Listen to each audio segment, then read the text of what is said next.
So BMW says it's inviting us to a whole new era of its vehicles. There's going to be different new platforms coming even after the Neue Klasse. But the thing with the iX3 is that it gives us so many new directions that the brand will be going into in terms of architecture, in terms of technology, and also in terms of design. So I want to focus a little bit on that. First look, you do think this is the electric version of the X3. It's got very similar proportions and a lot of those straight lines, a lot of the vertical design elements as well. But this is where you see a hark back to the Neue Klasse from the 1960s. So slim kidneys and even just the way the angular design elements have been done. It's all done in lighting now, and that's the sort of new element, if you will. But what's nice is that it really goes back to a lot of those details, and it's not retro for the sake of being retro. It's more like an homage. You also see what they're calling this valley, which is a little bit of a depression here. With all the rainwater here, it's a little hard for you to tell. But that same element carries into the roof, and then again back at the rear between those very new and very different tail lights, which is again a brand new element. Now, the reason I'm focusing on stuff like this is because while you do have, stuff that's been done for aero, overall look of the car and just the language that you're going to see in a lot of the upcoming models. When you come around to the side, this is where the ample proportion starts to show up. You have 20, 21, 22-inch wheels. Now again, optimized for aero. There is a big departure from BMW saying, hey, we don't really need to do retractable door handles. Now you do have them. And again, that goes down to making the car more efficient. We are talking about an 800 kilometer claimed WLTP range. So, the car needed to have a certain ample proportion, but it's not the large car architecture. So, which means that when you think X7, when you think, or iX7, or you think X5, or even the next i7, it's not going to be this architecture. It's not going to be this platform. There's going to be something new coming. This is where I was talking about those tail lights, and look at that. That's the little depression again, the BMW logo. Once again, the whole focus here is on trying to give a sense of that nice width.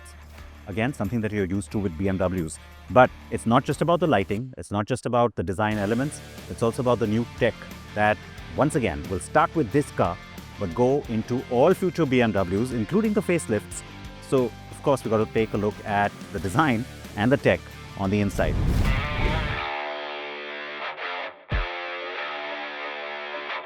I have managed to come in from the rain, and now you get to see the car without all those raindrops on it. But more importantly, I promised you a look on the inside, all the tech and the new design elements.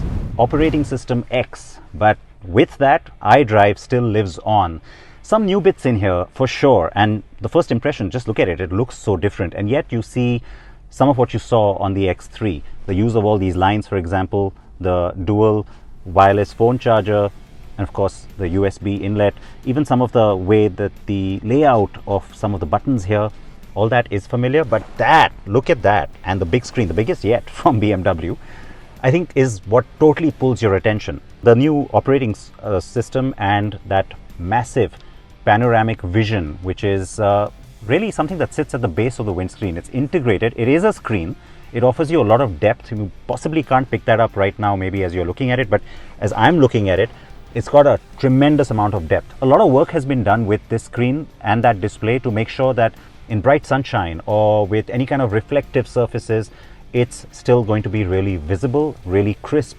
And yeah, that's a completely new way of reinterpreting the overall feel of the cockpit, because now no instrument cluster, and that's why the steering wheel, the two-spoke steering wheel, actually has vertical spokes. You've never seen that because you can't have a spoke there. It usually blocks out the view. You don't need that. And then by freeing up this area and having a sort of floating piece in the middle, you can actually grab the wheel completely. So the promise, says BMW, is greater control. We'll wait and see. I can't wait to drive it. And of course, new graphics, but you can also customize a lot of this. The My Modes bit still, of course, is available on this car as well. And so you can change things like the ambient lighting. You can change and customize a lot of that. But the good news is that when you use modes like, say, Sport, then of course everything changes once again, and the theme continues into the lighting, the graphics. This is a sort of a cloth finish that, or a fabric which has a perforation, and inside through that you see the ambient lighting show up. We saw this happen with the new Minis. We've seen that on the X3 as well, and BMW says that keeping that clean should not be a problem. Lots of different materials on offer. A lot of them are like vegan leather or sustainable recycled PET material as well. PET, the plastic bottles, gives you a special fabric. But for those of you who still want one, you will still get the all leather interior as well. So different color trims, and everything comes from earth tones, says BMW. So there is a lot here to experience. Can't wait to experience the new OS. Can't wait to experience that panoramic display when I'm out on the road. And of course, the new stance and the promise of a typical BMW driving performance.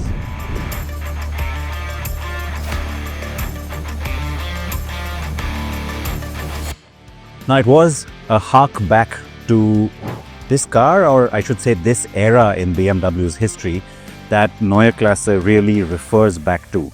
It was called the same back then, and at the time there was a different implication. It did try to sort of reinvent the wheel in the sense that it wanted to bring a different type of vehicle to the market, something that offered something new to people, but it also had a very important make or break at the back of it, which talked to the survival of the company, and it did that. It actually got the company back from the brink.